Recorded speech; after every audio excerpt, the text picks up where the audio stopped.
오늘 나온 뉴스들 언박싱해드리는 기자 언박싱. 오늘은 오마이뉴스 박종호 기자 나왔습니다. 어서 오십시오. 네, 안녕하십니까. 수도권을 중심으로 확산 중인 코로나19가 방문 판매업체와 탁구장 등 집단 감염 고리를 타고 계속 번지고 있습니다. 그렇습니다. 서울 관악구 건강용품 방문 판매업체 리치웨이와 양천구 탁구클럽발 집단 감염 이게 계속 늘어나고 있는데요. 그러니까 서울 구로구 동포쉼터, 광명시 어르신보호센터, 용인시 교회, 성남시의 방문 판매업체로 전파되고 있고 오늘 알려진 SJ투자에서 콜센터 관련 확진자 8명도 리치웨이발 확진자다라고 당국은 얘기를 하고 있습니다. 또 과천의 국방부 직할부대 군사안보지원사령부에서 군인 5명의 확진 판정을 받아서요. 감염 경로를 조사 중입니다. 수도권 개척교회와 관련해서도 4명이 또 부천 쿠팡물류센터에서는 5명이 추가로 확진 판정을 받았습니다. 방역당국은 수도권 주민은 동호회, 종교 소모임, 그러니까 환기가 안 되는 밀폐된 공간에서 모이는 것과 유흥시설, 주점 이런 곳은 좀 가는 걸 자제해달라라고 거듭 요청을 했습니다. 언제쯤 좋아질까요? 글쎄요. 미국에서는 아직 이 코로나19 유행이 시작도 안 했다라는 얘기도 하고 있어가지고요. 예, 뉴질랜드는 확진자가 없지 않습니까? 네. 근데 우리랑 좀 다르죠. 일단은 거기는 섬이고. 그렇죠. 인구수도 우리에 비해서는 굉장히 작기 때문에. 네. 직접 비교할 수는 없는데. 다시 사회적 거리두기로 가야 하는 거 아니냐. 이런 이야기도 나오고 있습니다만. 방역 당국의 이 내린 조치들 우리가 잘 따르면서 개인위생 철저하게 지켜가면서 좀 사태를 더 바라봐야 될 것 같습니다. 네, 경제적인 문제도 있기 때문에요. 그렇습니다. 다시 돌아가기 쉽지 않은 상황이니까요. 예. 손 잘 씻고 마스크 잘 쓰고 이게 제일 중요해 보입니다. 예. 제 1부에서 전순옥 더불어민주당 소상공인 특위위원장하고도 인터뷰를 했습니다만 오늘이 60민주항쟁 33주년 기념식입니다. 그런데 남영동 대공분실에서 열렸죠. 처음이죠. 여기서 열린 거는. 작년에도 열렸고요. 여기서 열렸습니까? 예, 그렇습니다. 예. 네, 문재인 대통령이 오늘 처음 참석을 했습니다. 예. 여기서 열린 거는. 오늘 문재인 대통령이 민주주의 발전에 기여한 민주화 인권운동가 19명에게 훈장, 포장을 그리고 표창을 수여했는데요. 구체적으로 보면요. 민주화 운동가 12명에게 국민훈장 모란장이 수여가 됐습니다. 문재인 대통령은 이들의 이름을 일일이 호명하면서 존경과 감사의 뜻을 표했는데 이한열 열사 모친 배은심 유가협 명예회장, 또 87년 경찰 고문으로 숨져서 60민주항쟁의 도화선이 된 박종철 열사의 부친 고 박정기 전 유가협 이사장, 또 1970년 근로기준법 준수를 촉구하며 분신한 전태일 열사의 모친 고 이소선 전 유가협 회장이 포함이 됐습니다. 이들은 아들의 죽음 이후 남은 생애를 바쳐서 노동자 권익 개선과 민주화운동 희생자 진상규명, 명예회복을 위한 활동을 펼친 공로를 인정받았습니다. 또 대표적인 인권변호사이자 전태일 평전의 저자인 고 조영래 변호사, 또 반민선교와 인권운동에 앞장서면서 기류의 목사로 불린 고 박형균 목사에게도 훈장이 추서됐고요. 유신 독재에 맞선 고 지학순 주교, 5.18 민주화운동 재편가에 헌신한 고 조비오 신부, 언론 민주화운동을 펼친 고 성유보 전 동아투이 위원장도 훈장을 받았습니다. 살아계실 때 줬으면 더 좋았을 텐데. 네, 그렇습니다. 네. 이 자리에서 문 대통령이 더 큰 민주주의, 더 다양한 민주주의를 향해 가야 된다. 이렇게 이야기했습니다. 그렇습니다. 문재인 대통령은 자유와 평등이 민주주의의 양날개다라고 언급하면서요. 우리는 마음껏 이익을 추구할 자유가 있지만 남의 몫을 빼앗을 자유는 갖고 있지 않다. 또한 지속 가능하고 보다 평등한 경제는 제도의 민주주의를 넘어서 우리가 반드시 성취해야 할 실질적 민주주의다라고 밝히기도 했습니다. 그러면서 갈등과 합의는 민주주의의 다른 이름이다. 갈등 속에서 상생의 방법을 찾고 불편함 속에서 편안함을 찾아야 한다라고 강조를 했습니다.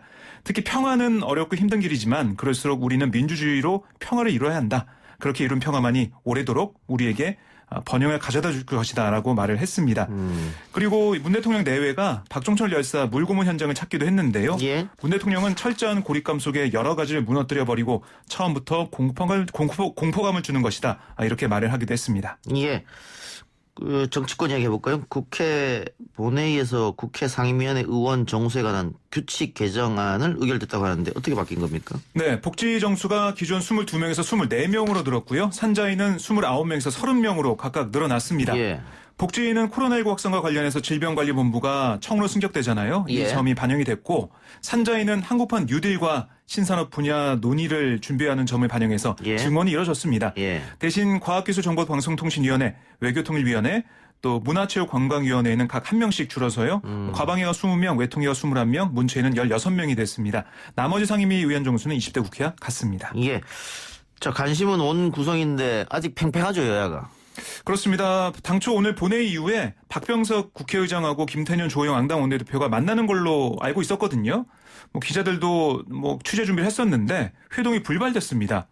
왠지 알아봤더니 통합당은 사전 조율이 제대로 되지 않았다라는 이유를 들었고요. 하지만 민주당 얘기를 들어보면 회동은 이미 다 공표돼 있었는데 어떤 게 잘못된지 모르겠다. 이렇게 지적을 하기도 했습니다. 그러니까 12일로 본회의가 예정돼 있잖아요. 그때까지 물밑 대화나 아니면은 박병석 국회의장이 다시 또 회동하자 해서 모일 수도 있는데 지금 분위기로 보면요. 양당이 뜻을 굽힐 것 같지는 않습니다. 그래서 민주당 얘기를 들어보면 어떻게 하든 민주당이 욕을 먹게 돼 있다. 이거는 상임위 특히 법사위 같은 문제는 민주당에서 절대 이번엔 포기할 수 없다. 강한 의지를 계속 보이고 있습니다. 예. 근데 어쨌든 이해찬 대표가 말하는 것은 이틀밖에 안 남았잖아요.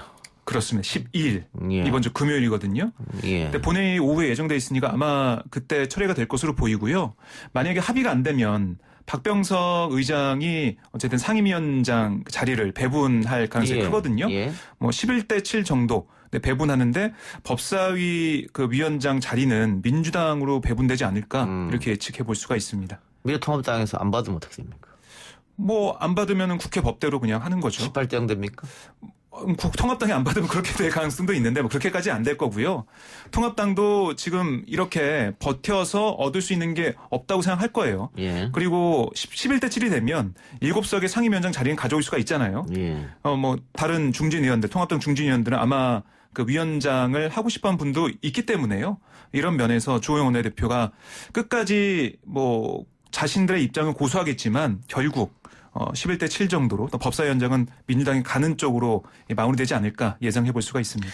예, 통일부가 대북전단 살포 활동을 벌여온 단체 두 곳을 남북교류협력법 위반으로 고발했습니다. 네, 통일부는 탈북민인 박상학 대표가 이끄는 자유북한운동연합과 그의 동생 박정호 대표가 이끄는 큰샘을 교류협력법 위반으로 고발했습니다. 이들 단체에 대한 법인 설립 허가를 취소하는 절차에 착수하기도 했다.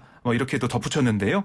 이런 조치를 취한 이유 뭐라고 밝혔냐면 두 단체가 대북전단 그리고 페트병 살포 활동을 통해서 교류협력법의 반출 승인 규정을 위반했다라고 얘기를 했어요. 또 남북 정상간 합의를 정면으로 위반함으로써 남북 간 긴장을 조성하고 접경지역 주민의 생명과 안전에 대한 위협을 초래하는 그러니까 공익을 침해했다라고 판단한 거거든요. 그러니까 원래는 남북 교류 협력에 관한 법률을 보면 물품의 대북 반출을 위해서는 통일부 장관의 승인을 받아야 합니다. 예. 하지만 그동안은 정부가 이걸 문제 삼지 않았죠. 예. 그래서 갑자기 왜 문제 삼느냐 이거는 또 북한의 뜻을 따르는 거 아니냐 이런 비난이 아마 나올 것으로 보이는데요. 통일부의 입장은 확고해 보입니다.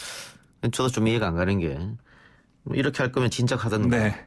또 경찰관 직무법이 있잖아요. 그렇습니다. 그걸로 충분히 막을 수 있는데 지금까지 아무것도 안 하다가 북한에서 강력 반발하니까 이제서야 이렇게 하니까 당연히 국민 한쪽에서는 반발이 있을 수밖에 없죠.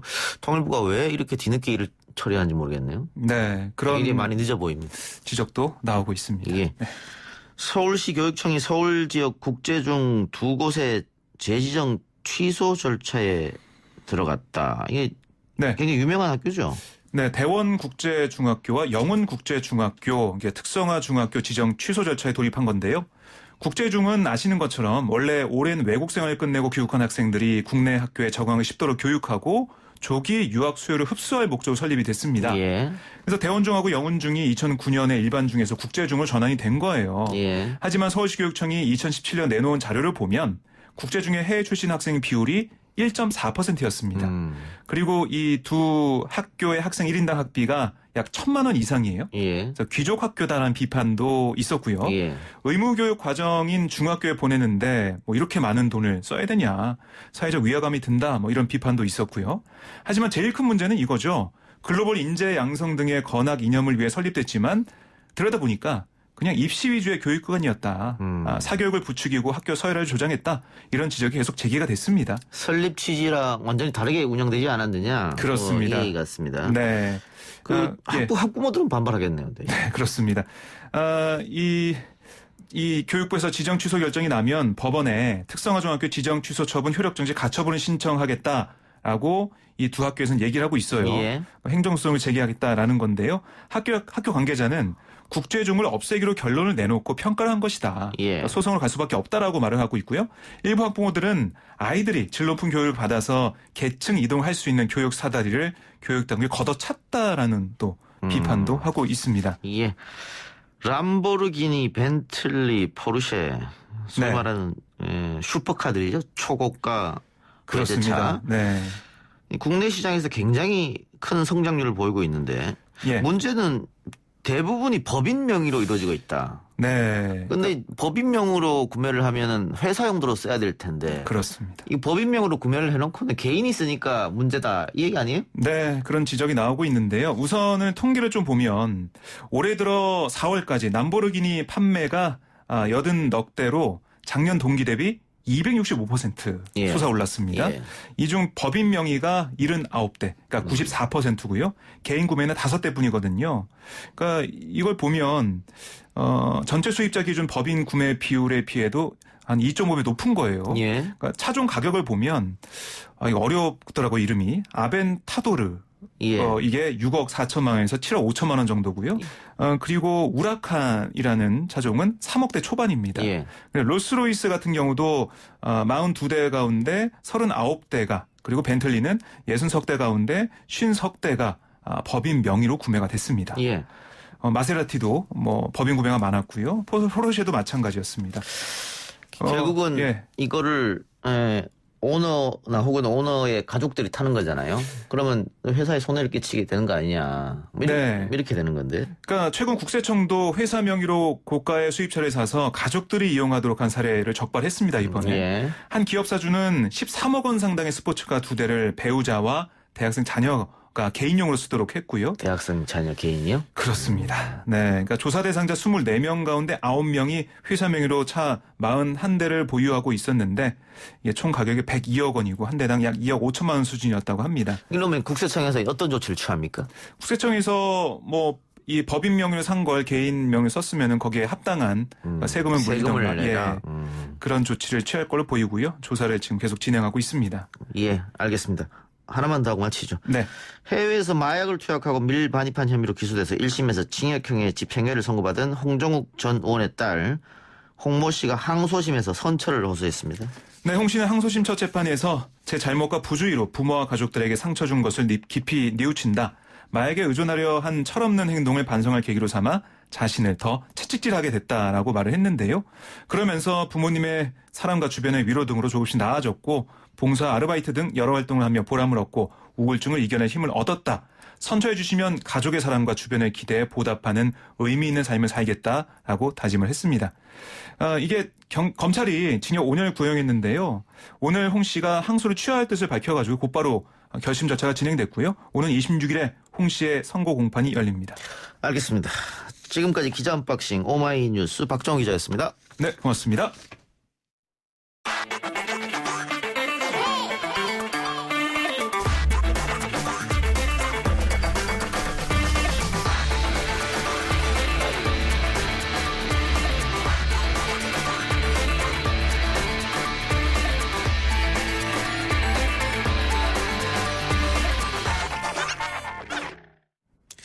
이번에는 대구시 이야기 해보겠습니다. 대구시 공무원 3천여 명이 긴급 생계자금을 부정 수급한 걸로 알려지면서 논란이 일고 있습니다. 논란이 되자 대구시는 환수 입장을 밝혔습니다만 최근엔 의료진들의 수당 미지급 문제도 발생하는 등 대구시 안에서 잡음이 계속되고 있습니다. 이 문제 관련 대구시 입장을 듣고자 했습니다만 연락 자체가 지금 되지 않는 실정입니다. 추후라도 대구시 입장이 나오면 입장 전달하도록 하고요. 오늘은 대구시 의회 이진년 시의원과 이야기 나눠보겠습니다. 의원님 나와 계십니까? 네, 안녕하세요. 이진년입니다. 예. 오랜만에 연락하게 되네요. 예, 반갑습니다. 네. 대구시가 긴급 생계자금 지급하면서 공무원과 교직원 등 공공기관 임직원은 대상에서 빼겠다고 했었는데 네. 막상 뚜껑을 열어보니까 부당 수령자가 상당했다라고 하는 겁니다. 설명 네. 좀 해주시죠. 어떻게 된 건지. 처음부터 대구시가 이제 그 대상자를 특정해서 한다는 자체가 무리수를 두는 것이라고 저희들은 얘기를 했었었고요. 예. 그리고 시장님 말씀으로는 그 공무원들이 수급하지 않음으로 인해서 그 취약계층에 더 많은 혜택을 줄 수 있다라고 이렇게 말씀하셨는데 사실 실질적으로 그렇게 되지도 못했는데요. 예.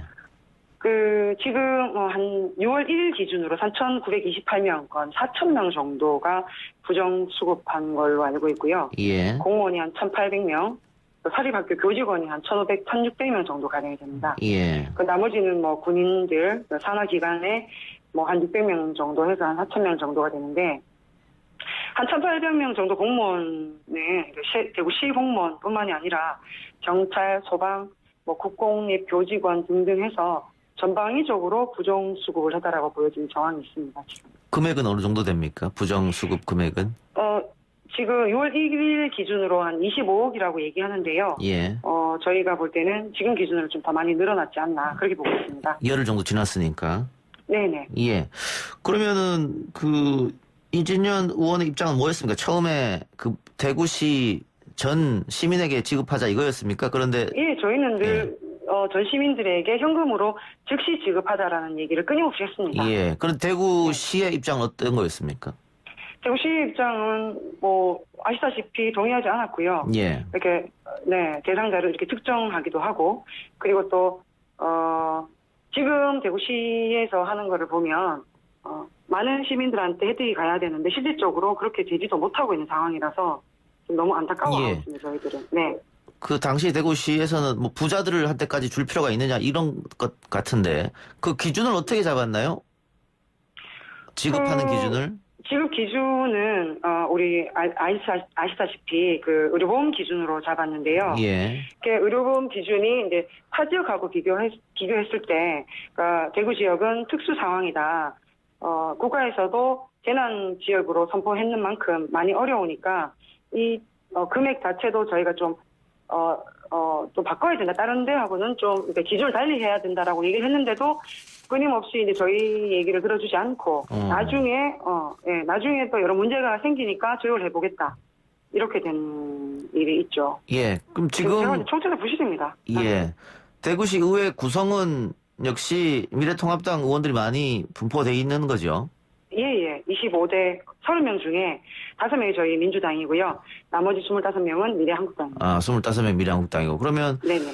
그 시장님도 이제 미래통합당이니까 그렇죠. 그 시장님의 이야기를 의회에서 반대하는 건 쉽지 않겠네요. 그런 분위기가 실질적으로 있었고요. 그리고 어떤 일이 있었냐면 저희가 즉시 지급해라. 그리고 시성을 따져야 된다. 지금 즉시 지급해라 하고 저희는 피켓을 들었습니다. 근데 예. 한국당 의원님들께서는 다른 캠페인을 하셨죠. 예. 본회의 하기 전에 그것 때문에 또 실랑이가 좀 있었었고요. 예. 하지만 저희는 저희가 판단하고 고민하는 것들이 대구 시민들한테 분명히 도움이 되는 거라고 생각해서 저희는 끝까지 전 시민들한테 지급해야 되고 즉시 현금으로 지급해야 된다는 얘기를 끊임없이 했었었죠. 예. 전 시민들에게 즉시 지급하라. 그거 하면서 시장님하고 이진현 의원 간의 실랑이가 있었던 건가요? 예, 그렇죠. 예.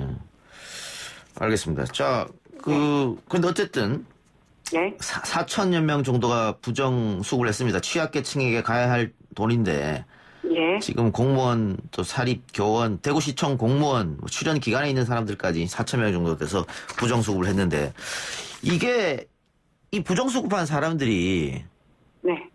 그 자신들은 알고 있을 거 아닙니까? 이 대상이 아니라는 거를. 저는 이제 당연히 알고 있다고 생각하는데, 예. 몰랐다면 그것 또한 직무유기인 거죠. 그리고 이거는 자동으로 지급되는 게 아니고 신청하면 지급되는 거 아닙니까? 그럼요. 그러니까 이 사람들은 자기들이 지급 대상이 아니라고 알았을 텐데 신청을 했다는 것은 알고도 했을 가능성이 상당히 높다 이렇게 보이는데요. 저희는 그냥 알고 했을 가능성이 높다. 왜냐하면 이제 공무원 조직 체계가 어떻게 시스템이 명령을 하기도 하고 오더를 내리기도 하고 이런 조직이지 않습니까? 예. 그럼 당연히 이런 구조가 만들어지면 이렇게 해야 된다고 이렇게 해서 공무원들은 우리는 신청하지 않아야 된다라는 얘기를 분명히 했었을 거고 예. 그리고 신청서에도 보면 분명히 그렇게 명시가 되어 있습니다. 어허. 근데 이거를 몰랐다고 하는 거는 말이 안 된다. 모르는 본인도 문제지만 예. 수뇌부에서 전달하는 과정에 상당히 문제가 예. 있었다고 보는 거죠. 그러니까 조직 신청 시스템이 무너지지 않았나. 예, 알겠습니다. 그러니까 신청하는 자체도 도덕적 해이인 것이고 그럼요. 이 신청했다고 그대로 지급한 것도 대구시의 시스템에 문제가 있는 것이다. 이렇게 보여지는 거죠? 네, 분명히 그렇습니다. 예. 왜냐하면 그 배제 조건을 만들어놨으면 예. 다른 데도 하지도 않는 이런 배제 조건을 만들어놨으면 거르는 방법을 당연히 고민했었어야 되는데 예. 지금 와서 대구시에서는 뭐 건강보험료 기준으로 했기 때문에 어쩔 수 없었다. 뭐 이런 식의 얘기를 하는 거는 아직도 이 상황의 사태의 심각성이나 문제점들을 인식하지 못하고 있다라고 저는 보여지는 거죠. 자, 대구시가 환수 조치하겠다고 했는데 어떻게 제대로 될 것 같습니까? 환수요. 네. 지금 이제 대구시에서는 60% 정도 환수를 했다라고 말씀하시는데요. 예.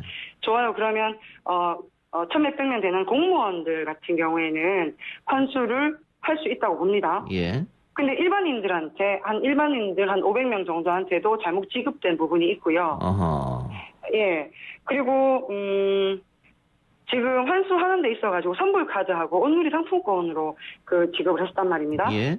그러면 이거를 환수할 때 어떻게 환수할 건지 환수 계획이 분명히 있어야 되는 거거든요. 예. 제가 아직까지 그 얘기를 듣지를 못했어요. 아까 예. 전에 우리 이 작가님 말씀처럼 예. 연락이 잘 안 되더라고 얘기하는데 담당하는 혁신성장국에 제가 전화를 한 20번 넘게를 했는데 번호를 예. 바꿔가면서 예. 통화가 안 돼요. 네, 시민들은 얼마나 답답하시겠습니까? 알겠습니다. 근본적으로 불통국이라고 합니다. 불통국. 예. 정세균 총리도 부당 수령자의 책임을 묻겠다고 했는데 근본적인 책임은 누구에게 있다고 보십니까? 근본적인 책임은 저는 대구시장님한테 있다고 보고요. 예. 지금 대구시의 이승호 경제부시장은 부정 수령한 공무원의 처벌 여부를 전문가 자문을 받아서 검토하겠다라고 말씀하셨었어요. 예. 되게 웃기는 상황이죠. 지금 경질을 고민하고 경질을 당해야 될 분이 경제부시장이십니다. 그럼 이 경질 주체는 누구냐? 대구시장님께서 책임을 물어야 됩니다. 하급직 공무원들한테